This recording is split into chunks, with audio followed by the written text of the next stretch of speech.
আমার প্রিয় নবী মুহাম্মদ রাসূলুল্লাহ যেখানে শুয়ে আছেন সেটা হচ্ছে আরশের চাইতে আরো বেশি দামি রাউজায়ে মুবারক।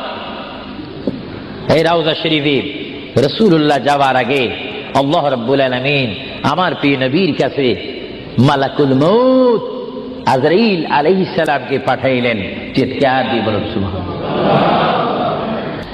আল্লাহর প্রিয় নবী তিনি কেমন নবী? আল্লাহর নবী তিনি মৃত্যুবরণ করেছেন, কিছুক্ষণের জন্য তিনি মৃত্যুবরণ করেছেন। আল্লাহর নবীর ওফাত হয়েছে, তিনি কিছুক্ষণের জন্য আল্লাহর নবীর ওফাত শরীফ হয়েছে।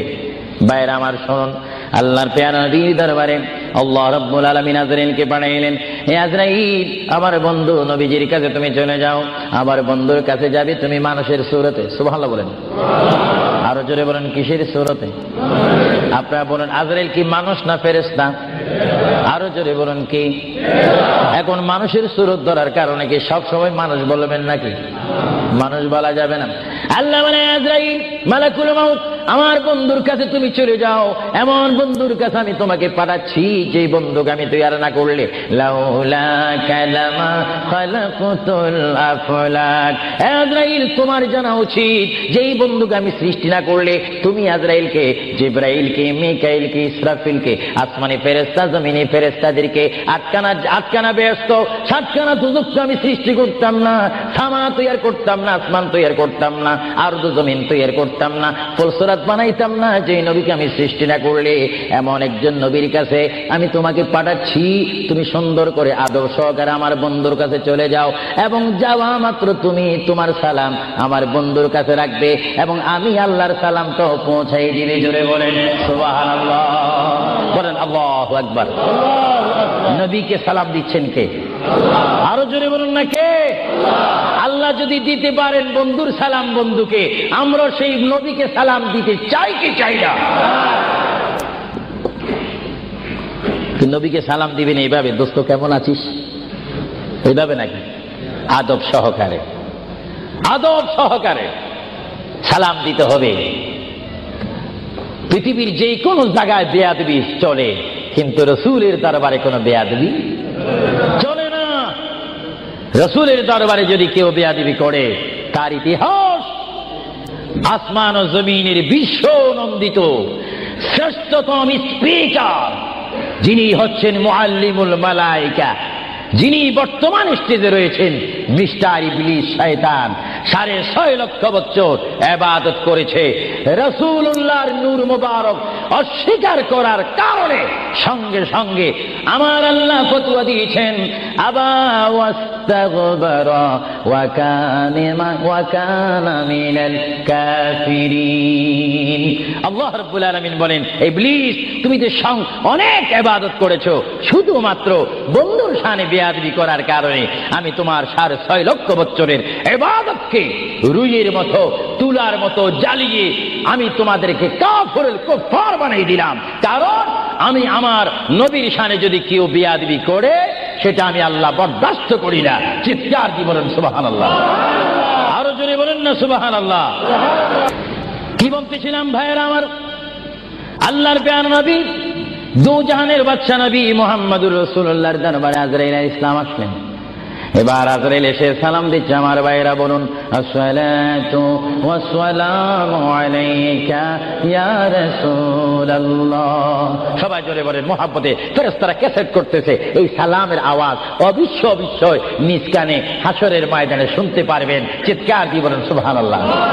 আমার বুড়ো বুড়ো বাবারা, আমার যুবক ভাইরা, আমার জ্ঞানী গুণী ভাইরা, শিক্ষিত ভাইরা, মা বোনেরা, সবাই বলুন আসসালাতু ওয়াসসালামু আলাইকা ইয়া রাসূলুল্লাহ, আসসালাতু ওয়াসসালামু আলাইকা ইয়া হাবিবাল্লাহ। আজরাইল আমার নবীর ঘরের দরজার মধ্যে যখন আসলো, আমার নবীর কাছে যখন চলে আসলো, আজরাইল যখন সালাম দিচ্ছে, বিশ্বের শ্রেষ্ঠ মহিলা, জান্নাতের কোটি কোটি কোটি কোটি নারী সমাজের সরদার হযরত ইমাম হুসাইন ও হাসাইনের মা, বিশ্বের শ্রেষ্ঠ নারী মা ফাতেমা ওই মুহূর্তে ঘরের মধ্যে তিনি উপস্থিত ছিলেন। জোরে বলেন সুবহানাল্লাহ। কে দরজার মধ্যে? কে যেন দরজা নাড়ালো? দরজার মধ্যে যেন কে শব্দ করল। মা ফাতেমা কিছুক্ষণ পরে দরজার ভিতর থেকে, ঘর থেকে আল্লাহর নবীর সামনে তিনি বসান। মা ফাতেমা হঠাৎ করে ডাক দিলেন, কে? ঘরের দরজার মধ্যে দরজা নাড়াচাড়া করতেছেন কে? আপনি কে মানান? বাইর থেকে জবাব দিচ্ছি, আনা মালাকুল মউত, আনা আজরাইল। এই কথা বলার পরে মা ফাতেমা চোখের পানি ছেড়ে দিলেন। মা ফাতেমা চিৎকার দিয়ে বললেন, ইয়া রাসূলুল্লাহ, ইয়া হাবিবাল্লাহ, আমার জীবনে আমি এমন কোন মানুষ দেখিনি, দরজা খোলার পর আমি দেখলাম তার পাওটা হচ্ছে জমিনে আর তার মাথা দেখা যাচ্ছে আসমানে। ইয়া রাসূলুল্লাহ, এমন একটি ভয়ঙ্কর মানুষ আমার জীবনে আমি দেখিনি। আল্লাহর নবী চক্ষু মোবারকের পানি মোবারক ছেড়ে বলে, মা, ও মা, তুমি দেরি করো না, দরজা খুলে দাও, আল্লাহর মেহমান আমার দরবারে এসেছে, মেহমানকে বসতে জায়গা দাও। ইনি হচ্ছে মালাকুল মউত, যে বাবার থেকে সন্তানকে নিয়ে যায়, সন্তান থেকে বাবাকে নিয়ে যায়, মা থেকে ছেলে নিয়ে যায়, ছেলের থেকে মা নিয়ে যায়, এর নাম হচ্ছে মালাকুল মউত আজরাইল। হে আমার মা ফাতেমা, তোমার কোনো কথা বললে আমাকে বলে দাও, কিছুক্ষণ পরে আমি দুনিয়া ছেড়ে আমার আল্লাহর মহান দিদারে চলে যাব। জোরে বলেন সুবহানাল্লাহ, বলেন আল্লাহু আকবার, আরো জোরে বলেন আল্লাহু আকবার। আমরা মহান আল্লাহ চাই কি চাই না? আরো জোরে বলেন চাই কি চাই না? যদি মহান আল্লাহ চেতে হয়, পেতে হয়, মানতে হয়, একটি মাত্র আদর্শ আমাদেরকে জমিনে মানতে হবে, রাখতে হবে, যে আদর্শের প্রতীক ওয়ালার নাম সবাই বলেন মুহাম্মাদুর। আরো জোরে বলেন না মুহাম্মাদুর। মা ফাতেমা কাঁদতে শুরু করলেন, আমার নবীও কাঁদতে শুরু করলেন। মা ফাতেমা বলে, ইয়া রাসূলুল্লাহ, ইয়া হাবিবাল্লাহ, বুঝিছি মনে হয় আপনি চলে যাবেন, না হয় আমি চলে যাব। আল্লাহর প্যারা নবী কাঁদতে কাঁদতে বলে, ফাতেমা, আমি চলে যাব, আমার নবুয়তের দায়িত্ব, আমার উপরে যা দায়িত্ব ছিল আমি সব দায়িত্ব কমপ্লিট করেছি। হ্যাঁ ফাতেমা, শুধু আমি বিশ্ববাসীর জন্য নবী নয়, বিশ্ববাসীর জন্য আমি শুধু রহমত নয়, কবরের মধ্যে যারা অবস্থান করেছে তাদের জন্য আমি পয়গাম্বার। আমার দায়িত্ব যেমন দুনিয়াওয়ালাদের জন্য রয়েছে, তেমন কবরের মধ্যে যারা গিয়েছে তাদের জন্য রয়েছে। আজকে আমি যদিও দুনিয়া থেকে চলে যাই, কবরের মধ্যে কোটি কোটি উম্মত রয়েছে, তাদের জন্য আজকে আনন্দের দিন। জোরে বলেন সুবহানাল্লাহ, আরো জোরে বলেন সুবহানাল্লাহ। আমার নবী যেমন দুনিয়ার নবী, তিনি তেমন আখিরাতেরও নবী। তিনি যেমন বিশ্ববাসীর জিন্দা যারা রয়েছেন, নারী সমাজ, মহিলা সমাজ, পুরুষ সমাজ, আমাদের জন্য নবী যেমন রহমত, যারা কবরের মধ্যে নারী পুরুষ অবস্থান করেছে তাদের জন্য আমার নবী রহমত। চিৎকার দিয়ে বলেন সুবহানাল্লাহ। এজন্য আমার আল্লাহ রাব্বুল আলামিন বলেন, 3,24,000 পয়গম্বর আদম থেকে শুরু করে ঈসা নবী পর্যন্ত কোন নবীর শানে আমি যে আয়াত ফিট করিনি, আমার আল্লাহ বলেন এই ধরনের আয়াত শুধু আমার নবীকে আমি দান করেছি। এজন্য আমার আল্লাহ বলেন, আমার ভাইয়েরা বলুন, মা বোনেরা বলুন, বিসমিল্লাহির রহমানির রহিম, ওয়া মা আরসালনাকা ইল্লা রাহমাতান লিল আলামিন।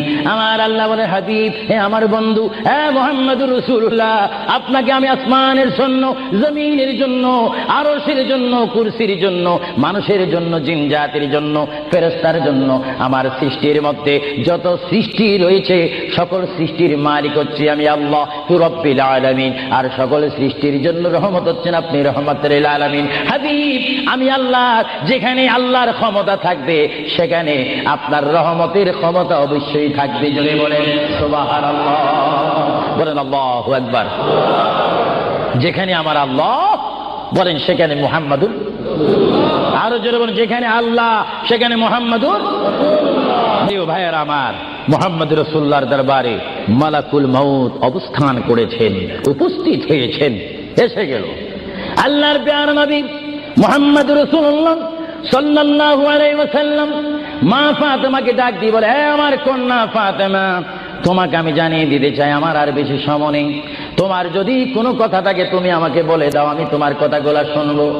মা ফাতেমা ইয়া রাসূলুল্লাহ বলে একটা চিৎকার মেরে ঘর থেকে বাইর হয়ে মসজিদে নববীর সামনে চলে গেল। মা ফাতেমা সেখানে গিয়ে দেখে ইমাম হাসান হোসেন খেলাধুলা করতেছে।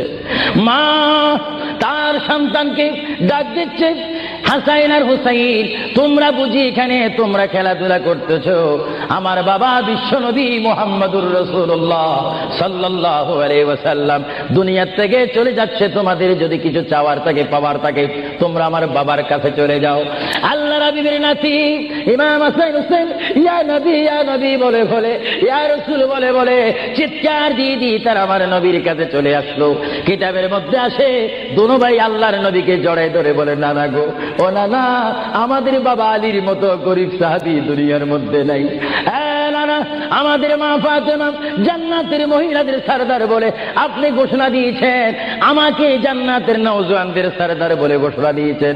নানা গো, পৃথিবীর বুকে থাকতে হলে তো পেটের প্রয়োজন আছে, খিদার প্রয়োজন আছে।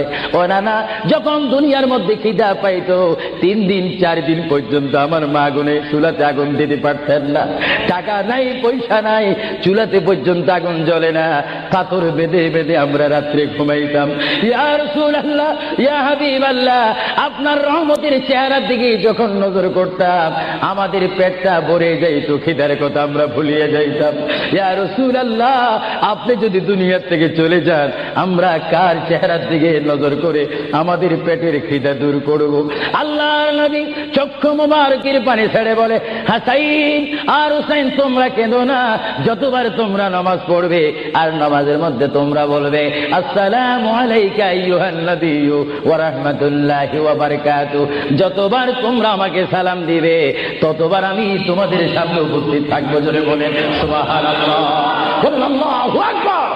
মুহাম্মদ রাসূলুল্লাহ সাল্লাল্লাহু আলাইহি ওয়াসাল্লাম তিনি নিজে কাঁদেন, হাসাইন কাঁদেন, হুসাইন কাঁদেন, আলীও কাঁদেন, ফাতেমাও কাঁদেন। আজরাইল বলেন তিনি আজরাইলও কান্দা শুরু করেছেন। আমি পৃথিবীতে বহু মানুষের রূহ নিয়েছি, প্রাণ নিয়েছি, কিন্তু আমি মালাকুল মউত কোনোদিন কাঁদিনি। এখন আওলাদ রাসূলের অবস্থা দেখে যখন আজরাইলও কাঁদতেছেন, আল্লাহর প্রিয় নবী সাল্লাল্লাহু আলাইহি ওয়াসাল্লাম মা ফাতেমাকে ডাক দিলেন, হে আমার মেয়ে, তোমাকে আমি কত আদর করেছি, তোমার কোনো কথা আছে কিনা? মা ফাতেমা প্রশ্ন করলেন, ইয়া রাসূলুল্লাহ, আপনি তো দুনিয়া থেকে চলে যাবেন, দুনিয়া থেকে চলে যাওয়ার পরে এই জায়গাটার নাম হচ্ছে কবর, কবরের পরে একটা জায়গা হবে হাসর।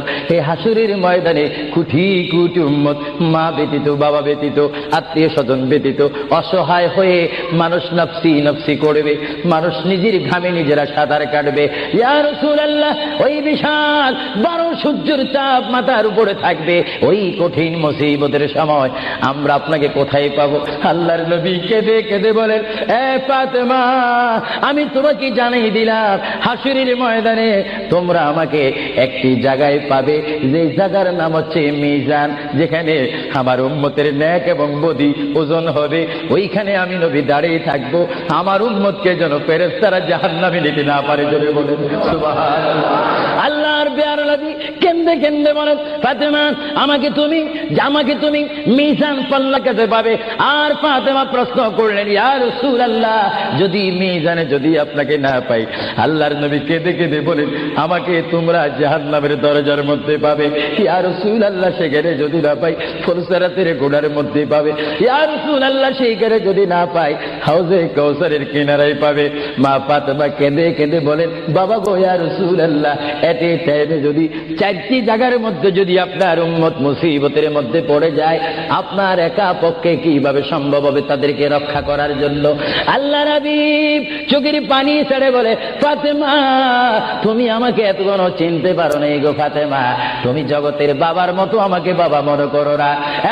ফাতেমা, আকাশে যখন বৃষ্টি হয়, ওই বৃষ্টি পড়ার আগে আকাশে বিজলি মারে ঝিলিক মিলিক করে। ফাতেমা, আমার উম্মত গুনাহগারকে আমি রক্ষা করার জন্য বৃষ্টির মতো হাসরের ময়দানে দৌড়াদৌড়ি করব, একটা উম্মত তো আমি জাহান্নামে যাইতে দেব না। করে বলেন সুবহানাল্লাহ। আল্লাহর প্রিয় নবী, দু জাহানের বাদশা নবী মুহাম্মদুর রাসূলুল্লাহ সাল্লাল্লাহু আলাইহি ওয়াসাল্লাম, তিনি কেমন নবী? আল্লাহর প্যারা নবী, দু জাহানের বাদশা নবীকে তিনি ফাতেমার সাথে এই কথাগুলা বললেন। এই জন্য আমার ভাইয়েরা, যারা জ্ঞানী গুণী ভাইয়েরা রয়েছেন, জীবন পেয়েছি। জীবনটা পাওয়ার আগে মায়ের পেটের মধ্যে ছিলাম, মায়ের পেটে আসার আগে আমরা রূহ জগতের মধ্যে ছিলাম, রূহ জগতে আসার আগে আল্লাহ আমরা কুদরতের মধ্যে ছিলাম। বাইরে আমার প্রথম ছিলাম কুদরতের মধ্যে, তারপর আমি আপনি এসেছি আলমে আরওয়াহ রূহ জগতের মধ্যে, তারপরে বাবা এবং মায়ের মাধ্যমে আমরা এসেছি মায়ের পেটের মধ্যে। মার পেটকে আমরা বিশাল পৃথিবী মনে করেছিলাম। মায়ের পেট থেকে আমরা আসলাম ধরার বুকে জমিনের মধ্যে, আবার জমিন থেকে আমরা চলে যাব কবরের মধ্যে, কবরের মধ্য থেকে আমরা উঠবো হাসরের ময়দানে। হাসরের ময়দান কঠিন ময়দান হবে, যেই ময়দান নাম হাসরের ময়দান, যে ময়দানে 12টি সূর্যের তাপ এক মোড়ম হাতের উপরে থাকবে। নিজেরা নিজের গামী সাঁতার করবেন, ইয়া নাফসি বলে বলে আমরা চিৎকার মারবো সেই হাসরের ময়দানে, কঠিন মুসিবতের ময়দানে। 50,000 বছর আপনাকে আমাকে অবস্থান করতে হবে। আর সেই কঠিন হাসরের ময়দানে আমার নবী নিজেই হাদিস শরীফের মধ্যে বলেন, শাফাআতি লিআহলিল কাবাইর মিন উম্মতি। আল্লাহর প্যারা নবী হাদিস শরীফের মধ্যে বলেন, ওই ধরনের ওই শ্রেণীর উম্মতের জন্য আমার সুপারিশের দরজা খোলা থাকবে, যেই সমস্ত উম্মত আল্লাহর জমিনে গুনাহ করেছে, গুনাহ করার পরে আমার আল্লাহ ক্ষমা করে নেই, বান্দা কাঁদার মতো কেঁদেছে, তারপর আল্লাহর দয়া হয়নি। ওই হাসরের ময়দানে উম্মতের চেহারা দেখে দেখে আমি নবী তাদের ডাইন হাত ধরে ধরে আমি সুপারিশ করে করে আমার মহান আল্লাহর গোসাকে পানি করে আমার উম্মত গুলিকে আমি জান্নাতে পৌঁছাই দেব। জোরে বলেন সুবহানাল্লাহ, বলেন ইয়া রাসূলুল্লাহ, আরো জোরে বলেন না ইয়া রাসূলুল্লাহ। নবী বলেন, শাফাআতি লিআহলিল কাবাইর মিন উম্মতি, আমার গুনাহগার উম্মত যাদের অন্তরে আমার প্রেম ভালোবাসা রয়েছে, আমি রাসূল পাখির মতো উড়িয়ে উড়িয়ে হাসরের ময়দানে আমার উম্মতগুলিকে আমি ডান হাতে ধরে ফুলসিরাত না দেখে মতো তাদেরকে আমি জান্নাতে পৌঁছাই দেব। বলেন না সুবহানাল্লাহ। এই ক্ষমতা রাসূলুল্লাহকে দিয়েছেন কে? আরো জোরে বলুন কে? এবার আমার নবী মালাকুল মউত আজরাইলকে ডাক দিলেন, মালাকুল মউত আজরাইল, তুমি তোমার কাজ করতে পারো। আজরাইল ইসলাম বলে, ইয়া রাসূলুল্লাহ, দেখেন আমার নবীর মউত কি রকম। আজকে অনেকে বলেন নবীর মরে গিয়েছে, ভালো কথা তারা জানেন না বলে এই কথা বলেন। আমি ভাই ফিতনা চাই না, ঝগড়া চাই না, কাটাকাটি চাই না, কিন্তু কেউ যদি কাউকে গালি দেয়, কিন্তু গালির যদি কিছু জবাব দেওয়া না হয় তাহলে গালিটা সত্য হয়ে যায়। এর জন্য মাঝে মাঝে আমি কিছু বলি, কিন্তু ঝগড়া করা আমাদের ইসলামের দায়িত্ব নয়। আমাদের ইসলামিক দায়িত্ব হচ্ছে কু আনফুসাকুম ওয়া আহলিকুম নারা। আল্লাহ বলে, বান্দারে তুমি নিজেই জাহান্নামের আগুন থেকে বাঁচো, তোমার আহলকে, তোমার জাতিকে, তোমার দেশকে বাঁচাও। তুমি নিজেই জাহান্নামের আগুন পছন্দ করো না, কেউ যাক সেটাও পছন্দ করো না, নিজেও জাহান্নাম থেকে মুক্তি পেয়ে জান্নাত অবস্থান করো, অপরকেও জান্নাতে যাওয়ার দাওয়াত দিয়ে দাও। জোরে বলেন সুবহানাল্লাহ। আমার আল্লাহ রাব্বুল আলামিনের প্রিয় নবী মুহাম্মদুর রাসূলুল্লাহ সাল্লাল্লাহু আলাইহি ওয়াসাল্লাম আজরাইলকে বললেন, আজরাইল এবার তোমার কাজ তুমি করো। আজরাইল বলে, হুজুর আমি ততক্ষণ পর্যন্ত কাজ করব না যতক্ষণ পর্যন্ত আপনি ইজাজত না দিবেন। সুবহানাল্লাহ। কি চাচ্ছেন? ইজাজত, হুকুম চাচ্ছেন। হুজুর আপনি যদি হুকুম না করেন আপনার প্রাণটি নেওয়ার ক্ষমতা আমার নেই। মহান আল্লাহ রাব্বুল আলামিন আমাকে আপনার দরবারের আদব শিক্ষা দিয়েছে, আপনাকে যদি কবরে যেতে হয় আর সেখান থেকে যদি হাসর উঠতে হয়, অবশ্যই আমি যেন আপনার থেকে হুকুম নিই, এজাজত নিই। যদি হুকুম এজাজত না নিয়ে যদি প্রাণটা নিয়ে যাই তাহলে আমার ক্ষমতা আল্লাহ চিনিয়ে নেবেন। চিৎকার দিয়ে বলেন সুবহানাল্লাহ। আল্লাহর প্যারা নবী চক্ষু মুবারকের পানি মুবারক ছাড়লেন। ভাইয়ের আমার, পৃথিবীর কোন মানুষ ইমান নিয়ে মরে যদি তার মুখে কলমা থাকে, জোরে বলেন কি থাকে?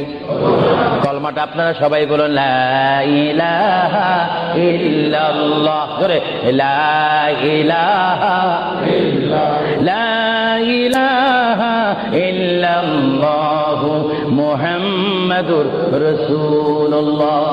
ইমানের টাইমে যেমন আল্লাহর নাম আপনার মুখে আসতে হবে, পুরুষ বলেন আর মা বোনেরা বলেন, প্রত্যেকের মুখে যেমন মৃত্যুর টাইমে আল্লাহর নাম আসতে হবে, তেমনি ভাবে সঙ্গে সঙ্গে নবীর নামও আসতে হবে কি হবে না? নবীর নাম বাদ দিয়ে কলমা পড়া হবে না। আল্লাহর প্যারা নবী, দু জানের বাচ্চা নবী, তিনি ইন্তেকাল, তার মৃত্যু হবে, তিনি দুনিয়ার থেকে চলে যাচ্ছেন। তিনি কোন কলমা পড়েছেন? আল্লাহর প্যারা নবী দুনিয়ার থেকে চলে যাওয়ার টাইমে তিনি এই কলমা পড়েছেন, এই কথা বলেছেন। আমার ভাইয়েরা বলেন, রব্বি হাবিলি উম্মতি, রব্বি হাবিলি উম্মতি।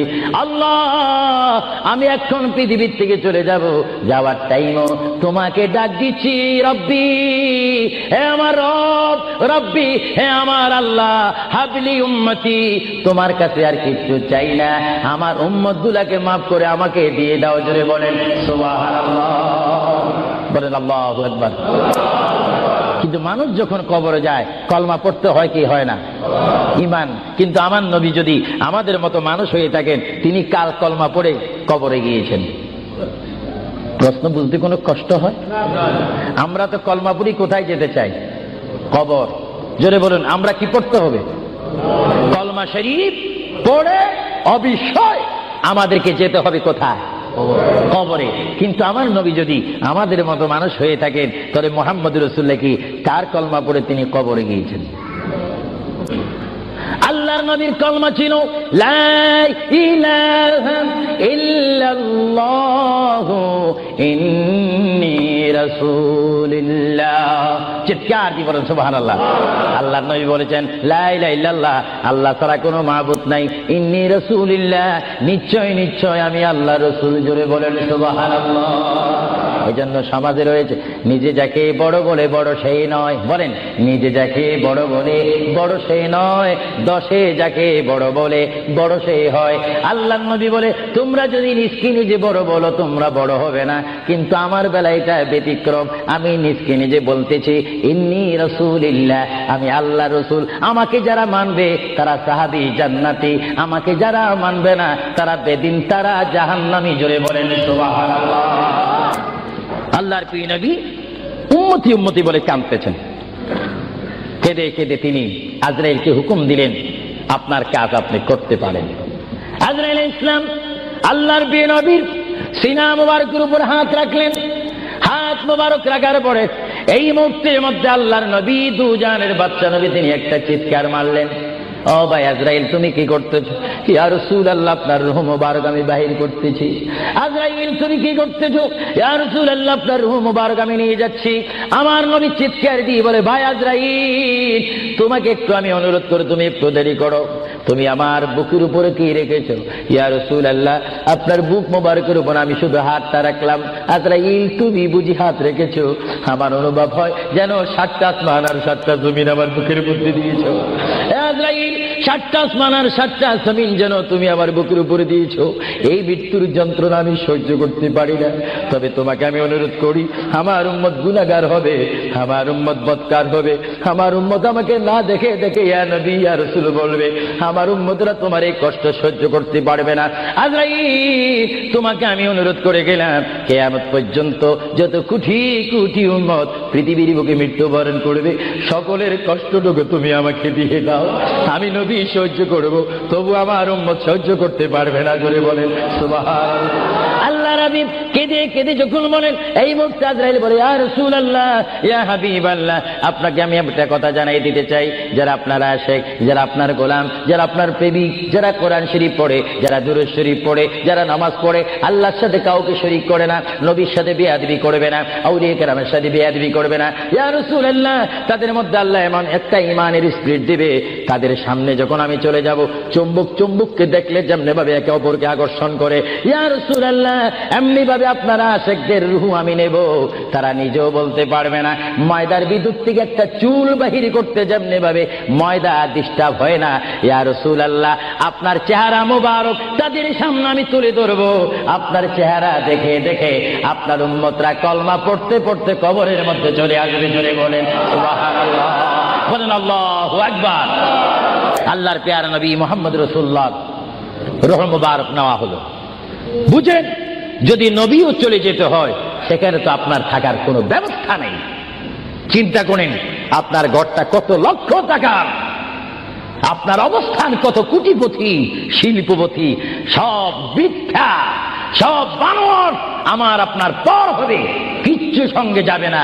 একমাত্র রাসূলুল্লাহর সুন্নাত, আল্লাহর হুকুম, রাসূলুল্লাহর আদর্শ, আমার আপনার কবর ও হাসরের নাজাতের ফয়সালা হবে। চিৎকার দিয়ে বলেন সুবহানাল্লাহ। মুহাম্মদ রাসূলুল্লাহর রূহ মুবারক নেওয়া হলো, নিয়ে গেলেন। সাহাবায়ে কেরামের মধ্যে চিৎকার শুরু হলো, প্রিয় নবী চলে গেলেন। আল্লামা শেখ আব্দুল হক মুহাদ্দিস দেনবী মাদারিসুন নবুয়তের মধ্যে তিনি বলেন, বিশ্বের শ্রেষ্ঠতম ক্লাস নম্বর 1 মুহাদ্দিস, যার সিনার মধ্যে লক্ষ লক্ষ হাদিস মুখস্থ ছিল। তিনি মাদারিসুন নবুয়ত ফারসি কিতাবের মধ্যে তিনি লেখেন, মুহাম্মদ রাসূলুল্লাহর রূহ মুবারক যখন নেওয়া হলো, আল্লাহর পেয়ারা হাবিবের রূহ মুবারক নিয়ে আজরাইল প্রথম আসমানে চলে গেলেন। জোরে বলেন কোথায়? প্রথম আসমানে গেল, দ্বিতীয়, তৃতীয়, চতুর্থ, পঞ্চম, ষষ্ঠ, সপ্তম আসমানে যখন চলে গেল, ওই সপ্তম আসমানে যাওয়ার পরে আল্লাহ রাব্বুল আলামিন হাকামুল হাকিমিনের ওই পাঠানো আজরাইল তিনি চিৎকার দিলেন ফেরেশতাদের মহলের মধ্যে গিয়ে, ফেরেশতাদের কাছে গিয়ে তিনি একটা চিৎকার দিলেন, ফেরেশতারা তোমরা একটু আমাকে বিপদ থেকে রক্ষা করো। আমি জীবনে অনেক রূহ নিয়েছি, কিন্তু এমন একটা চিন্তা অনুভব করিনি মুহাম্মদ রাসূলুল্লাহর রূহ মুবারক আমার হাতের মধ্যে, এই রূহুর নূরের তাজাল্লি আমি সহ্য করতে পারছি না, তোমরা এই নূরটা একটু গ্রহণ করো। ফেরেশতারা জবাব দিচ্ছে, এ আজরাইল, মুহাম্মদ রাসূলুল্লাহর রূহ মুবারক জায়গার মধ্যে এখানে কোনো জায়গা নাই। এইভাবে আজরাইল আরশ, কুরসি, লৌহ কলম সব জায়গার মধ্যে গেলেন, লাহুতে গেলেন, মালাকুতে গেলেন, রূহ মুবারক কোথাও রাখার জায়গা নাই। কিছুক্ষণ পরে আমার আল্লাহ ডাক দিয়ে বলে, আজরাইল, আমার বন্ধুর রূহ মুবারক তোমাকে আনার জন্য বললাম, শুধু একটু পরীক্ষা করলাম, বিশ্ববাসীকে শিক্ষা দিয়ে দিলাম। হে আজরাইল, আমার বন্ধুর রূহ মুবারক বন্ধুর বডি ছাড়া দ্বিতীয় কোনো জায়গা রাখিনি এই বন্ধুর রূহ মুবারক রাখার জন্য। হে আজরাইল, তুমি দেরি করো না, যে মদিনার থেকে সাহাবায়ে কেরামের সামনে বন্ধুর রূহ মুবারকটা নিয়ে এসেছো, আবার ওই জায়গায় গিয়ে রূহ মুবারকটা দিয়ে আসো। বলে বলেন সুবহানাল্লাহ, বলেন আল্লাহু আকবার, বলেন ইয়া রাসূলুল্লাহ। এটা হুকুম কার? রূহ মুবারকটা আবার নিয়ে আসলো। রূহ মুবারক নিয়ে আসার পরে হযরত আব্বাস বলেন, হযরত আলী বলেন, হযরত ওমর বলেন, সাইয়্যিদনা আবু বকর সিদ্দিক বলেন, বিশেষ করে হযরত আব্বাস রাদিয়াল্লাহু তাআলা বলেন, আমি দেখতে পেলাম আল্লাহর নবী চেহারা মোবারক উপর কাপড় ছিল। কাপড়টা যখন ছিল, হঠাৎ করে আমি দেখি আল্লাহর নবীর জবান মোবারক যেন নড়াচড়া করতেছে। সুবহানাল্লাহ। হযরতে আব্বাস বলেন, আমি ওমরকে ডাক দিলাম, সাইয়্যিদনা আবু বকরকে ডাক দিলাম, হে সাহাবীরা, তোমরা কেঁদো না, আল্লাহর নবী মরে নেই, আল্লাহর নবী মৃত্যুবরণ করতে পারে না। আল্লাহর নবী যদি মরে যায় আল্লাহর রহমত শেষ হয়ে যাবে। তোমরা দেখো রে, আল্লাহর নবী যেন জবান মোবারকে কি জানি বলতেছে। হযরতে সাইয়্যিদনা আবু বকর বলেন, আমার কানটি, আমার ডান কান আল্লাহর নবীর জবান মোবারক উপরে যখন দিলাম, আমি দেখতেছি আল্লাহর হাবিব জবান মোবারক দিয়ে বলতেছে, রব্বি হাবিলি উম্মতি, রব্বি হাবিলি উম্মতি। আল্লাহর হাবিবের সাহাবায়ে কেরাম চিৎকার মারি বলে, আল্লাহর নবী মরতে পারে না। আল্লাহর নবীর কাফন মোবারকের কাপড় যখন একটু সরানো হলো, আমার নবী একটু মুস্কি হাসি দিলেন। সাইয়্যিদনা আবু বকর বলেন, আমি রাসূলের মুস্কি হাসি দেখে একটা ইঙ্গিত পেলাম, আমাকে এই অবস্থাও তোমরা কবর দিতে হবে। জোরে বলেন সুবহানাল্লাহ, আরো জোরে বলেন সুবহানাল্লাহ। সাইয়্যিদনা আবু বকর সিদ্দিক বুঝে গেলেন, আল্লাহর নবীকে গোসল দেওয়া হলো, সব কিছু দেওয়া হলো, জানাজা পড়াই ইমাম বিহীন আমাদের জানাজা পড়তে হয় ইমামের নেতৃত্বে। 4 তাকবীর শহীদ কি পড়ে? জানাজা। আরো জোরে বলেন কি পড়ে? ইমাম কি পিছে থাকে না সামনে থাকে? কিন্তু আমার নবীর জানাজা এইভাবে হয়নি। আমার নবীর জানাজা কিভাবে হয়েছে জানেন? কুররাতুল ওয়াইজিন দুররাতুন নাসিহিন কিতাবের নাম বলে দিচ্ছি মাআরিজুন নবুওয়াত, কিতাবের নাম বলে দিচ্ছি মাকামে নবুওয়াত, শাওয়াহিদুন নবুওয়াত। এই কিতাবখানা লেখা হয়েছে আজ থেকে প্রায় 850 বছর পূর্বে। আল্লামা আব্দুর রহমান নুরউদ্দিন জামি রহমাতুল্লাহ আলাইহি কিতাবের মধ্যে উল্লেখ করেন, মুহাম্মদুর রাসূলুল্লাহ সাল্লাল্লাহু আলাইহি ওয়াসাল্লাম এমন একজন পয়গম্বর যার মৃত্যু এমন একটা মৃত্যু হয়েছে, যিনি কবর শরীফে যাওয়ার আগে তার নামাজে জানাজা পড়েছেন। সমস্ত ফেরেশতারা এসে তাওয়াফ করে করে, সমস্ত সাহাবীরা চতুর্দিকে তাওয়াফ করে করে, দুরূদ শরীফ পড়ে পড়ে নবীকে কবরের মধ্যে নিয়েছেন। জোরে বলেন সুবহানাল্লাহ। তোর নবীর জানাজা, আমাদের জানাজা যেমনি ভাবে পড়া হয়, নবীর জানাজাও তেমনি ভাবে পড়া হয়নি। কারণ আমাদের জন্য, মৃত্যু ব্যক্তির জন্য জানাজা কি ফরজে কিফায়া, আর আমার নবী কি মরা না জিন্দা? আওয়াজ বোঝা যায় নবী মরে গেছে। আরো আরো জোরে বলেন, নবী মরা না জিন্দা? আপনার মদিনা শরীফ যান, মরা নবীর কাছে না জিন্দা নবীর কাছে? নামাজে নবীকে সালাম দিচ্ছেন, মরা নবী না জিন্দা নবী?